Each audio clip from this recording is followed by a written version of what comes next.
প্রিয় দর্শক, সাজ্জাদ কাদিরের প্রীতি নিন, শুভেচ্ছা নিন।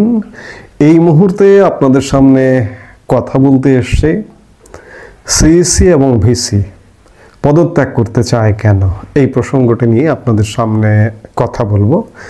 আজকে দিনের বেশ আলোচিত দুজনের দুটি ঘটনা। একজন চিফ ইলেকশন কমিশনার সিইসি, তিনি রাজশাহীতে নির্বাচন কর্মকর্তাদের এক মতবিনিময় সভায় বলেছেন, আলাপ প্রসঙ্গে বলেছেন যে নির্বাচন নিয়ে সরকার চাপ দিলে পদত্যাগ করব, এটি সিইসির বক্তব্য। আরেকদিকে ঢাকা বিশ্ববিদ্যালয়ের উপাচার্য ডাকসুর নির্বাচনকে কেন্দ্র করে একটা কথা বলেছেন যে ডাকসু নির্বাচন বাধাগ্রস্ত হলে দায়িত্ব ছেড়ে সব বলে দেব। কি বলে দিতে চান ঢাকা বিশ্ববিদ্যালয়ের উপাচার্য ডাকসু নির্বাচন নিয়ে? অবশ্য দিনের আর এক ভাগে দেখলাম যে ঢাকা বিশ্ববিদ্যালয়ের ভিসি তিনি আবার সংবাদ মাধ্যমকে বলবার চেষ্টা করেছেন যে আমি আসলে পদত্যাগের কথা বলিনি, এভাবে কথাটা বলিনি, আমার কথাটাকে ঘুরিয়ে গণমাধ্যম প্রকাশ করেছে। তিনি এই কথাটা দিনের প্রথমার্ধে বললেন এক অনুষ্ঠানে ঢাকা বিশ্ববিদ্যালয়ের। তিনি বলবার পর কি সরকারের তরফ থেকে তাকে ফোন করা হয়েছে, চাপ দেওয়া হলো যে আপনি এই ধরনের কথা কেন বললেন, এখনই আপনি গণমাধ্যমকে অন্য কথা বলুন? তার প্রেক্ষিতে কি ঢাকা বিশ্ববিদ্যালয়ের ভাইস চ্যান্সেলর একথা বললেন? আবার রাজশাহীতে মতবিনিময় সভায় সিইসি বললেন যে সরকার যদি সরকারের মতো নির্বাচনে চায় তাহলে সিইসি এই চেয়ারে থাকবে না, নাসিরউদ্দিন এই চেয়ারে থাকবে না, এমনটা তিনি বলেছেন। পদত্যাগের কথা আসছে কেন? কারণ সুন্দর সময়, চমৎকার সময় তো চলছে। গত এক বছর অনন্য বাংলাদেশ, অনন্য বলতে মানে এরকম বাংলাদেশ তো কখনো হয়নি। কাজে এরকম বাংলাদেশের কর্মকর্তারা পদত্যাগ করতে চাইছেন কেন? এটাই বাস্তব, এটাই সত্য যে বিভিন্ন দায়িত্বে যারা আছেন, সিইসি উল্লেখযোগ্য পদ, চোখে পড়বার মতো পদ, তিনি যদি হঠাৎ পদত্যাগ করে চলে যান চোখে পড়বে। কিংবা ঢাকা বিশ্ববিদ্যালয়ের ভিসিও খুব গুরুত্বপূর্ণ এই মুহূর্তে আপনি খেয়াল করে দেখবেন যে সারা বাংলাদেশের দৃষ্টি এই মুহূর্তে ডাকসু নির্বাচন, চলমান ডাকসু নির্বাচন প্রক্রিয়ার দিকে, যে এই নির্বাচনটা কি হচ্ছে। কারণ এখানে খানিকটা আলোচিত ঘটনা ঘটেছে যে ছাত্র শিবির ঢাকা বিশ্ববিদ্যালয়ে প্রকাশ্যে কখনো রাজনীতি করতে পারেনি, কিন্তু এবার দোর্দণ্ড প্রতাপে প্যানেল ঘোষণা করেছে এবং নির্বাচনী ক্যাম্পেইন করছে এবং নির্বাচনে বিজয়ের আশাবাদ রাখছে। সেই জায়গায় ঢাকা বিশ্ববিদ্যালয়ের দিকে চোখ, এবং সেই অবস্থায় ঢাকা বিশ্ববিদ্যালয়ের ভিসি প্রকাশ্যে বললেন যে যদি বাধা আসে পদত্যাগ করে সব বলে দেব। কি বলে দিতে চান তিনি? তাকে কি কেউ বলেছে, কেউ কি চাপ দেওয়া হচ্ছে যে পুরো প্যানেলটা কিন্তু আমাদের পক্ষে দেওয়া হবে এমনটা? কিংবা সিইসিকে কি কেউ বলছেন যে নির্বাচনটা আমাদের মতো করতে হবে, যার দরুন তিনি বললেন যে আমি পদেই থাকবো না, নাসিরউদ্দিন এই পদেই থাকবে না? এমনটা কি হতে পারে? এমনটা। আর আরেকটা জিনিস যে অনন্য সময়, ভিন্ন রকম সময়, 54 বছরের বাংলাদেশের ইতিহাসে ভিন্ন রকম সময়, ভিন্ন রকম কোন দিক দিয়ে? আমরা এই যে ফ্যাসিস্ট বলি, সারাদিন বলি, আমরা এক শ্রেণীর মানুষ সারাদিন ফ্যাসিস্ট বলি, আর এখন যারা আছে তারা ফ্যাসিবাদ বিরোধী। আমরা ফ্যাসিস্টের 16 বছর দেখেছি, এখন যা কিছু ঘটছে তা 16 বছরে ঘটেনি। কিন্তু এখন আমি বললাম যে সম্পূর্ণ ভিন্ন সময়। এই ভিন্ন সময়ের কারণে যেসব পদ উল্লেখযোগ্য নয়, চোখে পড়বে না, সেসব মানুষ যারা এই সরকারের বিভিন্ন সংস্থায়, সরকারি প্রতিষ্ঠানে যোগদান করেছিলেন, তারা ইতিমধ্যেই বিভিন্ন জায়গা থেকে পদত্যাগ করা শুরু করেছেন, করছেন। আমি বেশ কিছুদিন আগের ভিডিওতেও এমনটা বলেছিলাম। আজকে চোখে পড়ার মতো জায়গাগুলো আলাপ আসছে যে পদত্যাগ করব প্রয়োজনে। কেন পদত্যাগ করার কথা বলছেন? আজকে যে সময়টি চলছে, এই সময়ের যারা সঙ্গী, তারা কি একদিন জবাবদিহির আওতায় আসবেন না? তাদের পরিবার পরিজন নেই, তাদের পরিবার পরিজন একটু ঠান্ডা মাথায় কি চিন্তা করে না যে আজকে এই সময়টা থাকবে না, সময়টা পাল্টে যাবে?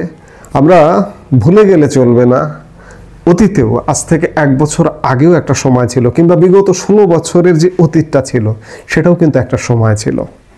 সেই সময়ের প্রধান বিচারপতিকে এখন কোর্টে উঠতে হয় পেছনে হাত কড়া পরে পিছ মোড়া করে। সেই সময় নির্বাচন কমিশন, প্রধান নির্বাচন কমিশনারকে কোর্টে উঠতে হয় পেছনে হাত কড়া বেঁধে পিছ মোড়া করে। একাধিক প্রধান নির্বাচন কমিশনারকে। আজকের যারা দায়িত্বপ্রাপ্ত আছেন, যারা গুরুত্বপূর্ণ দায়িত্বে আছেন, তাদের মধ্যে কি এই ভাবনাগুলো আসে না যে আজকে যা চলছে তা ওই সময়ের থেকে নিশ্চয়ই ভালো নয়, বাংলাদেশের বেশিরভাগ মানুষ ভালো বলছে না, তো এই বলছে না সেহেতু এই অবস্থার পরিবর্তন হবে, এবং পরিবর্তন হয়ে একবারও কি যারা দায়িত্ব পালন করছেন তাদের কি মনে হচ্ছে না যে আমাদের হাতেও হাত কড়া পড়তে হতে পারে? যদি মনে হয়ে থাকে, যাদের মনে হচ্ছে, তারা আসলে পদত্যাগ করে চলে যাচ্ছেন। হ্যাঁ, হয়তো জুলাই আগস্টের আন্দোলন সহিংসতার পরে অনেকে স্বপ্ন দেখেছিলেন যে বিগত 16 বছরের অনেক কাজ হয়েছে, ভালো কাজ হয়েছে, কিন্তু অনেক অনিয়ম ছিল, অনেক দুঃশাসন ছিল। আমরা সেই দুঃশাসন থেকে বের হয়ে একটা নতুন বাংলাদেশ নির্মাণ করব। কিন্তু 1 বছর পর এসে যদি দেখেন যারা দায়িত্বে এসেছিলেন বিভিন্ন পদবিতে, বিভিন্ন দায়িত্বশীল জায়গায়, তাদেরকে স্বপ্নভঙ্গ হয়নি, হচ্ছে না। স্বপ্নভঙ্গ হচ্ছে বলেই অসংখ্য মানুষ পদত্যাগ করে চলে গেছেন। অন্ততপক্ষে তারা বলতে পারবেন যে আমি তো ওই সরকারের সাথে শেষ পর্যন্ত ছিলাম না বলে অন্ততপক্ষে মার্জনা পেতে পারেন। কিন্তু যারা এখনো পর্যন্ত দায়িত্বে আছেন তাদের মধ্যেও কিন্তু এই ভাবনাটা কুরে কুরে খাচ্ছে, এবং অনেকে সত্যিকার অর্থে গুরুত্বপূর্ণ জায়গায় যেগুলো চোখে পড়ে সেগুলোতে পদত্যাগ করতেও পারছেন না। পদত্যাগ করলেও তার বিপদ হতে পারে। এই যে ঢাকা বিশ্ববিদ্যালয়ের ভিসি বললেন যে ডাকসু নির্বাচনে যদি কোনো প্রভাব বিস্তার করার কথা আসে তাহলে আমি পদত্যাগ করে সব বলে দেব। পরক্ষণে দিনের আরেক ভাগে তিনি বললেন যে না, আমি এভাবে বলিনি, আমার কথাটা বিকৃতভাবে উপস্থাপন করা হয়েছে। তাহলে কি তাকে কি এই কথা বলার প্রেক্ষিতে চাপ দেওয়া হয়েছে? যেটি হোক না কেন, সময় ভালো যাচ্ছে না। আজকে যে ঘটনাটা ঘটছে, অন্যদের সাথে যে ঘটনাগুলো ঘটানো হচ্ছে, আজকে যারা দায়িত্বশীল আছেন তারা মাস্ট একটা রিভার্স ঘটনার মধ্যে পড়বেন, এ ব্যাপারে কোনো সন্দেহ নেই। একটি উদাহরণ ইতিমধ্যে তৈরি হয়ে গেছে।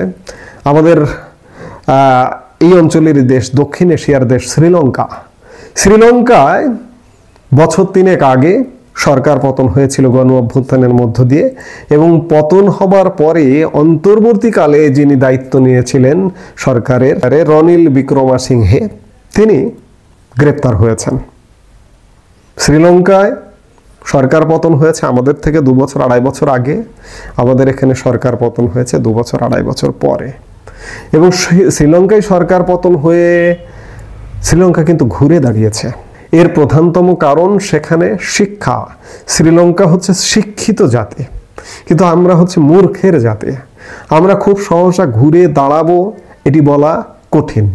তবে শ্রীলঙ্কায় যা যা ঘটছে তার রিপিট কিন্তু ঘটছে। শ্রীলঙ্কায় সরকার পতন হয়েছে, আমরা তখন বলতাম যে শ্রীলঙ্কার মতো ঘটনা বাংলাদেশে ঘটবে না, কিন্তু বাংলাদেশে ঘটে গেছে। আজকে শ্রীলঙ্কার অন্তর্বর্তীকালীন সরকারের প্রধান অ্যারেস্ট হয়েছেন। বাংলাদেশের সরকারের প্রধান বর্তমানে অন্তর্বর্তী যিনি দায়িত্বে আছেন তিনিও একদিন অ্যারেস্ট হবেন, এতে কোনো মিস নেই।